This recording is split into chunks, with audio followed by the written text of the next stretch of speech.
maanaam opposition. comme ni ko le président du parti Pastef junjee woon. c'est-à-dire aujourd'hui mooy ban organisation et puis itam ban taxawaay exactement moom ngeen jàpp ne bu ngeen war a am la pour ngeen bañ a suuxal seen bopp balaa même combat bi di yegsi mais surtout aussi cette initiative bi nga xam ne ni jël na ko pour jéem a chercher communiquer avec ses partisans. nan nga ko jàngatee muy sortie bu mujj gi mu def. ban kuréel la ñuy demee. waaw bu ngi tey ban façon organisation ngeen di demee pour bañ a pëtëxal seen bopp mais génn bu mujj bi surtout. gis nga organisation bi ñuy demee Pastef la tudd li tax man ma nangu nekk député Pastef def blason Pastef te nekkuma militante c'est parce que sénégalais yi ñoo wóolu li ñuy wax Pastef ñoo ko accommodé te Pastef bi mu ñëwee ci Sénégal dafa indi li ñuy wax valeur delloo si li ñuy wax ngor te valeur yooyu ci lay taxaw moo waral tey ci ngoon ñu am une marche bu ñu def fii ci biir Dakar. député yi dem fa ay responsable dem fa te ñun ñooy parti au pouvoir lu kenn mësul gis ci histoire Sénégal parti au pouvoir di marche déjà parti au pouvoir bu ñu doon dajee dañuy dem ci ay salle ak ñoomin seen mais parti au pouvoir buy génn ci mbedd bi di marche digg Ndakaaru di soutenir premier ministre mais nañ tàccu quand même loolu mais loolu mësul am ñun ñu parti au pouvoir marche waa Modap organiser ko député yi dem fa représenté ma man représenté ñu ñun ñëpp parce que ñëpp peut-être mënuñu woon teew muy lu rafet ci loo xamante ni fu mu laalu ci ay valeur yi sénégalais yi bëgg valeur ci kàddu yu joxe woon valeur ci defar suñu Sénégal parti boobu tudd Pastef mais loolu mooy appareil bi mooy machine bi fekk man maa ngi bokk ak ñoom idéologie ni loolu mooy machine bi mooy gaal gi mooy fas bi ci la ñuy war mooy dem ku demul fi ñu jëm yaay wàcc ki demul fi ñu jëm yow yaay wàcc dem wuti beneen fas boo war wala beneen gaal goo yéeg mais fas bi mu ngi nii taxaw ndax fas bi ruux bi sénégalais la du question de ay ma cadre ma leneen ruux bi sénégalais la ñu jël nag reen yi dénk ko koo xamante ne mu ngi fi mu nekkoon ba léegi mu Ousmane Sonko changé wul bu changé woon xëy na ñu ne ruux baa ngi fi mais le cavalier a changé le cavalier est toujours droit dans ses bottes debout prêt à galoper ñun nag ñun charrette la nañ ci ñu ngi ci ginnaaw taxaw ñun moom xam nga ni xale yi di wax takk jóg takk na jóg nañ te mënul dem sans donc les gens sont prêts à l'accompagner parce que mënuñu seetaan ñi fi dee nullement te ñu bëri dañoo wuy si parce que dafa woote ne serait-ce que pour ça on se doit de l'accompagner jusqu'à ce qu'il ait le décret jusqu'à ce qu'il ait les coups de franche ñun ñëpp nag laa wax ñi ko képp ku gëmoon projet bi du début à la fin waroo bàyyi waroo xaddi lu la jotee ak sa frère da nga ko war a boo ko waxee tamit minute génn ci nga delluwaat ci l'essentiel il faut savoir revenir à l'essentiel il faut pas nangu ces diversions là 1 2 3 ñu tasaaroo non loo ngeen xuloo les gens se remettent ensemble on avance parce que ñun li ñu am moom la ñeneen ñi amul ñoom nañu nekk 1000 lañu ñun fii même bu ñu nekkoon 10 y a des millions derrière mooy sénégalais yi man chaque jour ma gis ay sénégalais yu naan ma kañ ngeen di jaay seen carte yi pare nañ pour jënd pare nañ pour adhérer les sénégalais ñoo la gën a xam-xamee ràññee nañu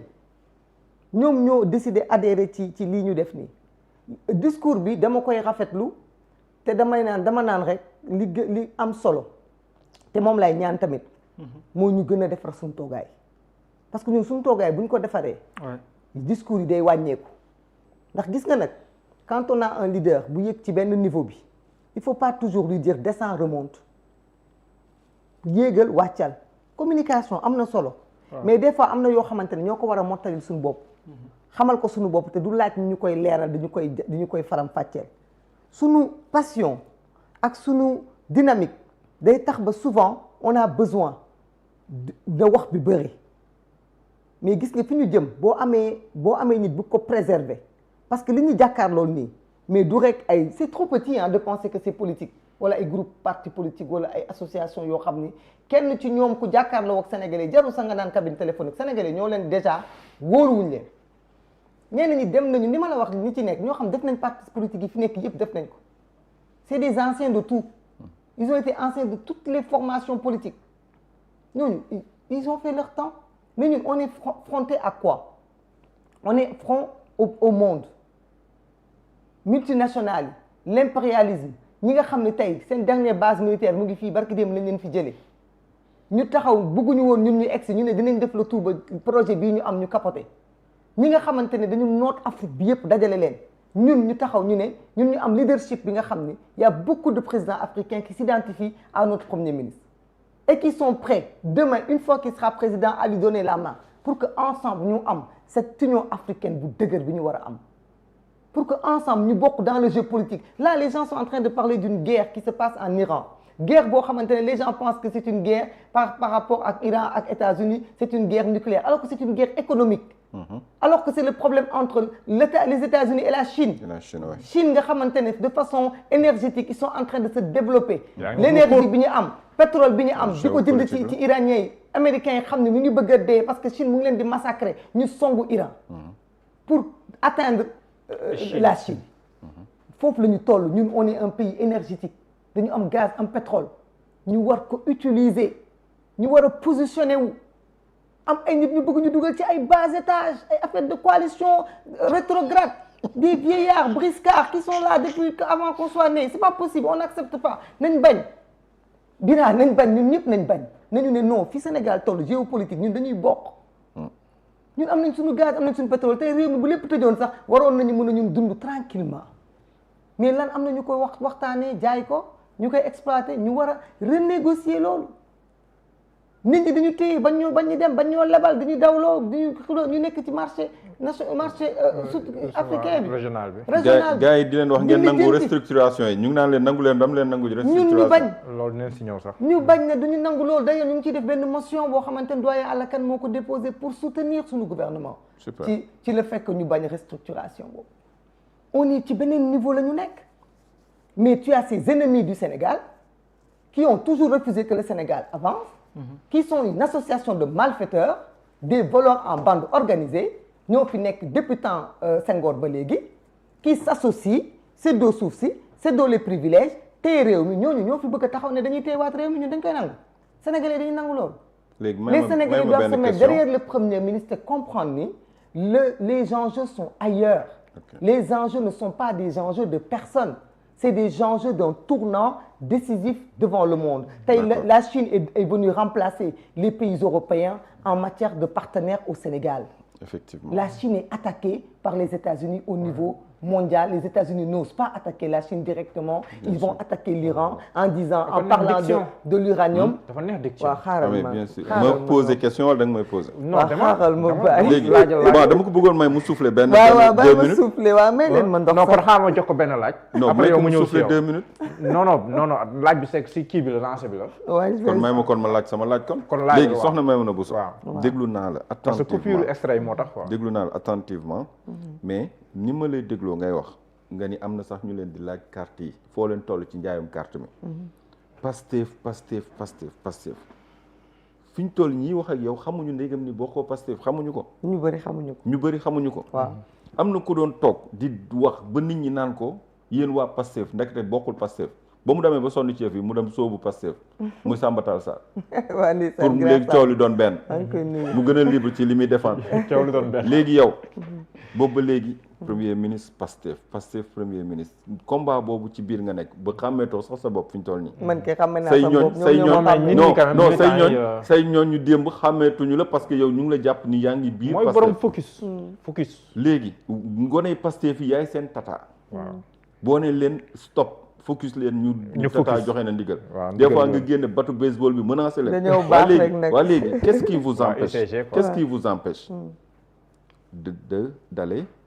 puisque premier ministre nee na nañu ubbi nit ñi dañu war a ñëw yéen a ngi ànd boobu ba léegi qu'est-ce qui vous empêche nga dem nekk Pastef parce que yaa ngi wax bokkuma bureau politique demal Pastef coow li doon benn. waa xam nga léegi donc qu'est-ce qui m'empêche pas grand-chose à part que comme li ma la wax sànq xëy na tey bu ma bokkoon Pastef depuis 2023 2024 taxawaay bi ma am ni du ma ko mën a am c'est ce besoin de liberté en fait qui est le fondement même de suñu engagement. mais liberté boobu bi nga duggee groupe parlementaire tënk na la ndax respecté waaw mu ngi may tënk mais tant que c'est dans l'intérêt général je le fais et je le fais de bon cœur parce que gëm naa ni itam ñu ngi liggéey maintenant du loo xam ne mun nañ ko exclure parce que musuma xalaat adhérer ci parti politique donc je pense que bu ñu demee ba war a waxtaanee loolu processus la am du man kese am na yeneen parti aussi yoo xam ni ñu ngi ci même situation que man les gens doivent pouvoir ànd allié wu parce que xam nga dafa am toujours lu may reprocher parti politique yi dañu am ay militants dëgg la dañu am doole dëgg la dañu am structuration dëgg la mais bu ñuy wuti Sénégalais yi amul carte ñoo leen di gunge. bien sûr ñoo leen di tungoom ñoo leen di porter mais souvent bu ñu toogee bay waxtaanee dañuy delloowaat lépp ci parti bi. di ko delloowaat ci Sénégal. xëy na fii dina changer parce que avec ce que le PASTEF vit. je crois que le PASTEF comprend que il dépasse un parti politique et ils doivent aller vers vraiment benn alliance boo xamante ne dafay gën a global. pour massifier le maximum de Sénégalais ñu mën a ñëw ànd ak ñoom. ñoo xam ni du rek mbiru carte moo tax xëy na dinañ ci ñëw te ñun ñëpp loolu la ñuy ñaanal PASTEF loolu la ñuy ñaanal Sénégal amuñu ci problème parce que encore une fois ñun suñu engagement ci politique ak ci citoyenneté du engagement boo xam ne c'est un engagement calculé dañu war a am mairie dañu war a gagner lii non ñun suñu engagement c'est de marquer de notre présence et de nos idées ce pays-là de faire partie de ces leaders di nekk ci kanam xale yi liñ ñu bëgg nangul ñu ko ñun mënuñu leen ko fay parce que xam nga xale boo xamul juróo ko mu lay woowee tante di la woowee bàjjen di déglu ci yow nga wax mu apprécier di xuloo ndax yow di xeex ndax yow kooku lan nga koy fay leneen lu dul li mu bëgg ci yow nga def ko mooy taxawal leen ñu xeexal leen ñu jiital leen ñu waxal leen ñu loolu képp lañ leen di defal te loolu bu laajee à un moment donné ku ne nga xoolaat sa position dinañ ko def mais en appelant aussi les partis politiques muy PASTEF muy beneen parti ñu comprendre ni il faut une construction politique une construction citoyenne pour que ñëpp gis ci seen bopp parce que aussi ñëpp mënuñu nekk des acteurs politiques malgré que nag ñoom dañ jàpp ni ñun politique dañuy def mais soo déggee ma les acteurs politiques mooy ñii di xëccu les mandats les dafa am ñoo xam ni ay borom xam-xam la ñu xej nañ ci ay ñoo xam ni ay citoyens lañ xej nañ ci ay artistes xej nañ ci ñëpp a ngi fi nag ñëpp a ngi fi mais man suma grand Samba maa ngi koy nuyu moom Samba Tall moom je le comprends parce que nag moom c'est un politicien donc awale la nekkoon awale la nekkoon gisatul boppam foofu mu awale boppam Pastef waa Pastef bëgg ko tam te waa Pastef tamit quoi qu'on puisse dire njaboot lañu goo xam ni njaboot gu yaatu dënn lañu ñoom bokk nag ñoom idéologie rek bëgg nañ la mais tout n'est pas rose aussi hein parce que ni njaboot gi baaxee noonu la ci yenn cadres yi tamit amee yenn problèmes yi ak yenn difficultés yi donc on va pas tout déballer c'est pas important li am solo mooy ne nit ñi nangulante ndax gis nga nu ñuy nangulee le premier ministre Ousmane Sonko di ko yàlla defal noonu la ñuy nangulee kenn ku ne lu ko yàlla defal yàlla ji nit mënoo nekk un général soo amul ay lieutenant effectivement sinon doo dem guerre troupe yi bëri nañ nag armée baa ngi fii taxaw muy armée numérique bi muy armée souterrain bi muy armée populaire bi ñëpp a ngi fi mais pour faire des ordres de combat mais il faut des bataillons donc foofu lay invité patriotes yi ñu jàppale le premier ministre Ousmane Sonko mais ñu sàmmal ko ay lieutenant parce que il va à la guerre il a besoin de tout le monde du chaque semaine ngeen ut kenn ku ngeen dajji sànni jël beneen bu bees daal di sànni du comprendre naa fi ngay waxe donc il a besoin mais am na ñu dajjeegul ba tey de kon est-ce que ñu dajji tamit am na ñu dajjeegul ba tey de kon est-ce que ñu dajji tamit non il faut pas rentrer dans ça parce que tu sais à la guerre comme à la guerre quand on va à la guerre certes on a besoin de soldats loyaux yoo xam duñ def demi-tour loolu rek am sa yoo xam ne bu bali dóoree duñ daw bàyyi la fa comme borom daal yi ma lay wax ni parce que ñooñu foo ànd ak ñoom ci guerre fa lay inviter le président de la République def attention baa dafee dafaa gis ay borom daal yu bari dañuy taxaw wër la nii waaye boo ne woon prip boo tourné doo leen gis il va se retrouver seul mais pourtant loolu feeñ na si coow li non mais feeñ na si coow li ñoom ñooy génn taxaw parce que jafe na ku ko défendre soxna may mun a jafe na ku ko défendre naa si coow li nii loolu feeñ na waaw parce que nag xam nga silence dafa xaw a am waaw maanaam si booram ku ko défendre dëggantaan lu jafe la non parce que nag man moo tax ma ne y a rien parce que quand même personne ne peut accepter des antivaleurs personne ne peut accepter la trahison le vol le détournement d'ailleurs le détournement bi ñuy wax noonu les gens me demandent fan laa ci tollu ci détournement j'avais la criminalisation proposé promis la criminalisation des deniers publics. Mais je l'ai fait, j'ai fait sama wàll. J'ai écrit la loi, la proposition de loi, je l'ai déposée devant qui de droit, muy sama président de groupe parlementaire ma koy nuyu Ayib.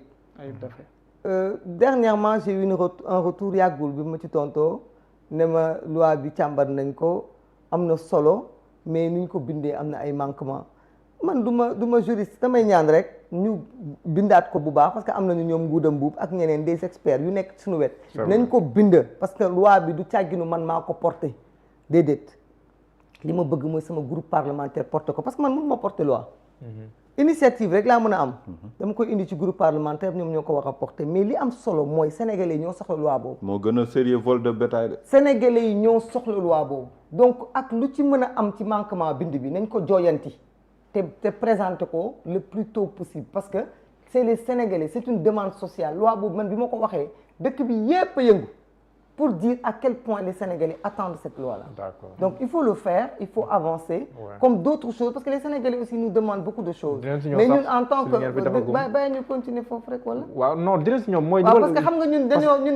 dañoo weex donc ñun après dama lay bàyyi pàcc bu yaatu loolu maa la ko Bira sànq am na loo bëggoon leeral de wala. mooy le temps que soxna may mën a souffler. dagg nga ko waa ak Bira waxal au Casamance bi. waaw am na loo bëggoon leeral de. est-ce que réeruma sax ci étape boobu en fait dafa mel ni mooy étape bi muy wax ci ñi nga xamante ni ñoom ñoo nar a wër président ci coalition bi muy alerter pour que le président fasse très très attention.